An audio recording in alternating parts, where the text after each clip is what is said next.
Assalamualaikum warahmatullahi wabarakatuh. Perkenalkan, nama saya Arde Rahma Putri Lingga dari kelas 1C Program Studi Manajemen Dakwah dengan nomor NIM 1251320075.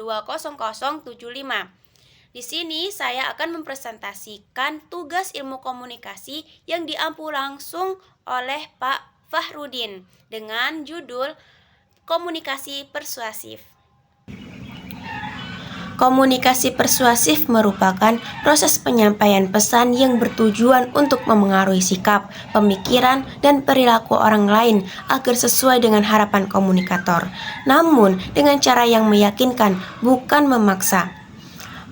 Proses ini biasanya memadukan antara logos, logika, berupa data dan argumen, emosi patos untuk menyentuh perasaan audiens, serta kredibilitas komunikator yang menumbuhkan kepercayaan. Dengan ciri khasnya yang halus dan membujuk, komunikasi persuasif sering diterapkan dalam berbagai bidang seperti iklan, politik, kampanye sosial, negosiasi bisnis, maupun interaksi sehari-hari. Pada intinya, komunikasi persuasif bertujuan untuk mengubah pandangan, menumbuhkan keyakinan, dan mendorong tindakan sesuai dengan yang diinginkan. Menurut KBBI, komunikasi adalah pengiriman dan penerimaan pesan atau berita antara dua orang atau lebih, sehingga pesan yang disampaikan dapat dipahami. Kata komunikasi berasal dari bahasa Latin communis yang artinya membuat kebersamaan, dengan akar kata communico yang artinya berbagi. Kata persuasif dalam KBBI berasal dari bahasa Inggris persuade yang artinya membujuk atau meyakinkan. Dikutip dari Jurnal Al-Tajdid volume 2 nomor 1 Maret 2010 pada halaman 15 bahwa komunikasi persuasif adalah komunikasi yang bertujuan untuk merubah atau mempengaruhi kepribadian, pemikiran atau sikap seseorang sehingga bertindak sesuai dengan apa yang diinginkan oleh komunikator.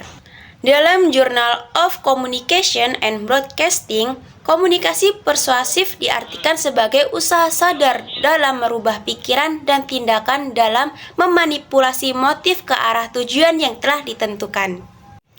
Pada Jurnal Nomos Leka, volume 3, nomor 2, Oktober 2017, halaman 598, bahwa komunikasi persuasif juga dapat diartikan sebagai komunikasi yang dilakukan sebagai ajakan atau bujukan agar mau bertindak sesuai dengan apa yang diinginkan komunikator. Secara mendalam, komunikasi persuasif banyak dikemukakan oleh para tokoh komunikasi yang dikutip oleh Deddy Malik dalam kata pengantar bukunya Komunikasi Persuasif. Di antaranya, Ronald L. Applebaum and Carl W. I. Nuttall mengartikan persuasi adalah komunikasi yang kompleks ketika individu atau kelompok mengungkapkan pesan, sengaja atau tidak sengaja, melalui cara-cara verbal dan nonverbal, untuk memperoleh respon tertentu dari individu atau kelompok lainnya. Jalaluddin Rahmat dalam bukunya yang berjudul Psikologi Komunikasi mengatakan bahwa komunikasi persuasif dapat didefinisikan juga sebagai proses memengaruhi dan mengendalikan pendapat, perilaku, dan tindakan orang lain melalui pendekatan manipulasi psikologis, sehingga orang tersebut bertindak seperti atas kehendaknya sendiri. Dikutip dari buku Strategi Branding, Teori dan Perspektif Komunikasi dalam Bisnis 2020 oleh Bambang D. Prasetyo dan Nufian S. Febriani, Edwin P. Bettinghaus mendefinisikan komunikasi persuasif adalah komunikasi yang dilakukan untuk mengubah konsep, ide atau gagasan, perilaku seseorang, serta hubungan kegiatan antara komunikator dan komunikan, agar perilaku dan penglihatan pendengar komunikan dapat terpengaruhi. Menurut Joseph A. De Vito, dalam bukunya yang berjudul Komunikasi Antar Manusia, komunikasi persuasif didefinisikan sebagai teknik berkomunikasi yang bertujuan untuk mempengaruhi pikiran manusia dengan cara memanfaatkan data dan fakta psikologis atau sosiologis kepada komunikan yang ingin dipengaruhi. Menurut Kennan E. Anderson, dalam buku Persuasive Communication 1972, Anderson menyatakan bahwa persuasi adalah proses komunikasi antar persona di mana komunikator menggunakan lambang-lambang untuk mempengaruhi kognisi penerima. Jadi, secara sengaja mengubah sikap atau kegiatan seperti yang diinginkan komunikator. Jadi, dari uraian-uraian tersebut dapat kita simpulkan bahwa komunikasi persuasif merupakan salah satu aspek penting dalam berbagai bidang. Dengan menggunakan strategi komunikasi persuasif yang tepat, kita dapat meningkatkan kesadaran dan minat audiens, mengubah sikap dan perilaku, meningkatkan kredibilitas, dan membangun hubungan yang kuat.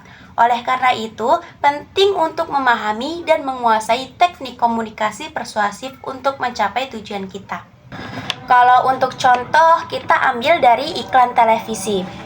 Iklannya itu iklan Pepsodent. Gini katanya gini. Gunakan pasta gigi Pepsodent, gigi lebih kuat dan bebas dari bau mulut, sehingga Anda lebih percaya diri setiap hari. Apa penjelasan dari iklan tersebut? Iklan itu berusaha mempengaruhi konsumen dengan menonjolkan manfaat yang emosional seperti percaya diri sekaligus logis. Logis itu seperti tadi katanya gigi yang kuat dan sehat. Jadi, komunikasi persuasif tidak selalu berupa paksaan, tapi lebih ke mengajak dan mempengaruhi dengan alasan, bukti, atau daya tarik tertentu. Jadi, itu tadi penjelasan komunikasi persuasif dari saya. Mudah-mudahan dengan adanya penjelasan ini, teman-teman bisa lebih paham tentang komunikasi persuasif. Jadi, hanya sekian yang dapat saya sampaikan. Mohon maaf atas segala kekurangannya. Saya akhiri. Wassalamualaikum warahmatullahi wabarakatuh.